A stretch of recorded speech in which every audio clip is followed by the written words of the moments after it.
So আমি যেই বাসাটা থাকি এটা হচ্ছে তার নেইবারহুড। এইটা হচ্ছে ঠিক main road.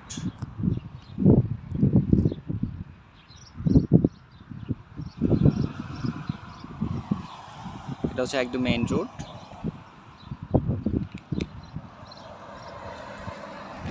So main road থেকে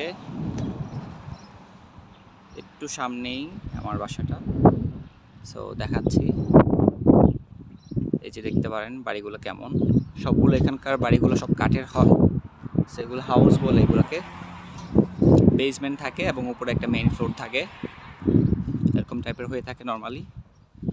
এছাড়া অনেক টাইপের হাউস থাকে, ডুপ্লেক্স থাকে, টাউন হাউস থাকে, তারপর হচ্ছে টাউন অ্যাপার্টমেন্ট থাকে।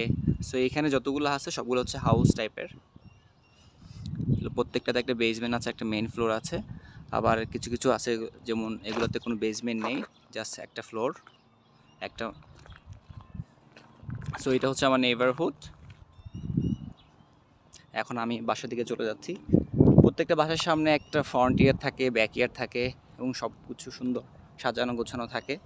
সো এইটা হচ্ছে আমার বাসা, এইটার বেসমেন্টে আমি থাকি।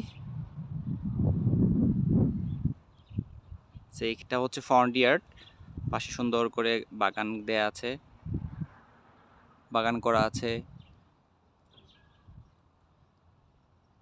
এইটা হচ্ছে একদম ফুল হাউস, সুন্দর সাজানো গোছানো।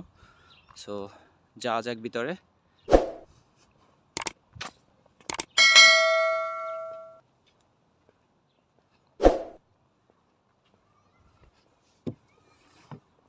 ফার্স্টে ব্যাক ইয়ার্ডটা দেখাই।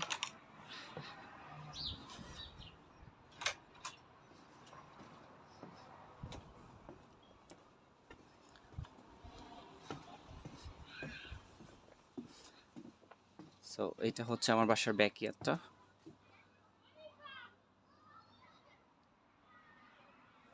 এটা পাশে একটা গ্যারেজও আছে, খুবই বড়।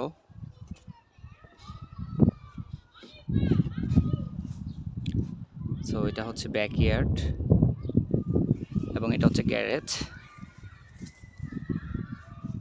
সো সব কিছু এখানকার আসলে অর্গানাইজ এবং নিয়মতান্ত্রিক হয় সব কিছু। আপনি চাইলে আমাদের বাংলাদেশে যেরকম আসলে আমরা চাইলে একদম একটার সাথে একটা বিল্ডিং লাগাই দিয়ে এরকমভাবে কিছু করা যাবে না। সো আপনার বাড়ির সামনে পিছনে সব জায়গায় আপনার জায়গা রাখতে হবে। সো এবার চলুন যাওয়া যাক আমার রুমে, দেখতে কেমন।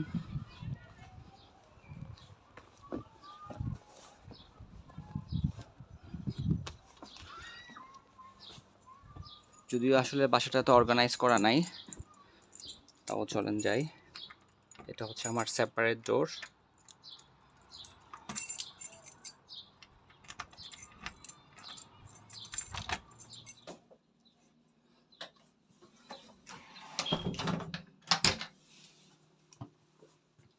সো এটা হচ্ছে সিঁড়ি, আবার সেপারেট সিঁড়ি আছে।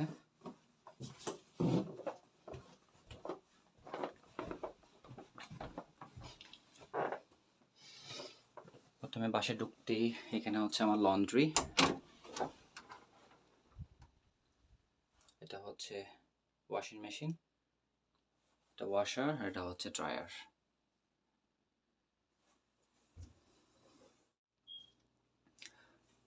সো এখন রুমের দিকে যাচ্ছি।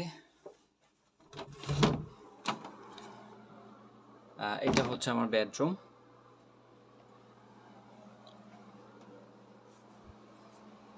বড় একটা টিভি আছে এখানে, এটা হচ্ছে বিশাল বড় একটা কিং সাইজ বেড বলতে পারেন। পাশে একটা এখানে উইন্ডো আছে, দিনের বেলা কোনো লাইট লাগে না, খুবই আলো।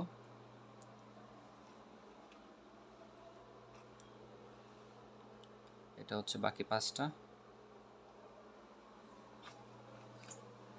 সো আমার এখানে যেহেতু কোনো কাভার্ড নাই বা আলমারি কিনি নাই, এই জন্য আপাতত আমার লাগেজগুলোতেই আমি সব কাপড় চোপড় রাখতেছি। সো এটা আমি পরে কিনে নিব। এখানে একটা ফ্রিজ আছে এবং আলাদা একটা ডিপও আছে, ডিপ ফ্রিজ আছে, খুবই বড়। সো এখন চলে যাচ্ছি রান্নাঘর দিক দিয়ে। রান্নাঘরটা যদিও একটু ছোট, সো একজনের জন্য গুড এনাফ। সো আমি যদি একা থাকি, কারোর সাথে শেয়ার করি না, তাই আমি এটাই নিয়েছি। সো এটা হচ্ছে রান্নাঘরের বেসিন, সিঙ্ক। এখানে আবার একটা কাভার দেওয়া আছে।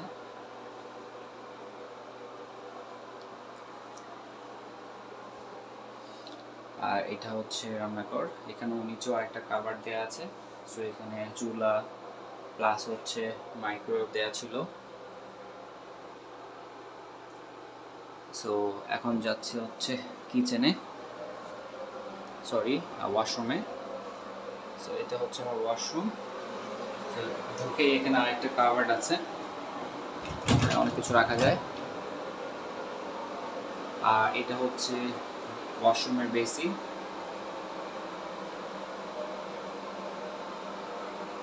বন্ধ দেখে অনেকে হয়তো হাসতেছেন। সো একটা নিউজ দিই, সেটা হচ্ছে এখানকার বাড়িগুলোতে সবাই আসলে টিস্যু ইউজ করে, এরকম কেউ। সো এখানে আরেকটা কাভার্ড আছে। সো এখানে কেউ আসলে হ্যান্ড শাওয়ার ইউজ করে না, এই জন্য আসলে আমাদের বাঙালিদের একটু অসুবিধা হয়। সো এই জন্য আমি এটা বদনা রেখেছি, বদনা ইউজ করি। সো এখানকার ম্যাক্সিমাম সব জায়গাতে, শপিং মল হতে শুরু করে সব জায়গাতে আসলে কোনো হ্যান্ড শাওয়ার থাকে না। সো এটা হচ্ছে বাথটাব।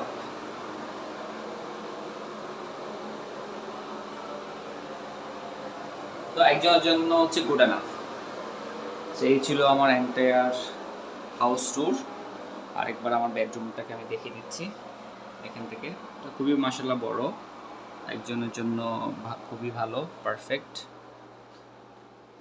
আর এবার বলতেছে হচ্ছে এটা রেন্ট কত।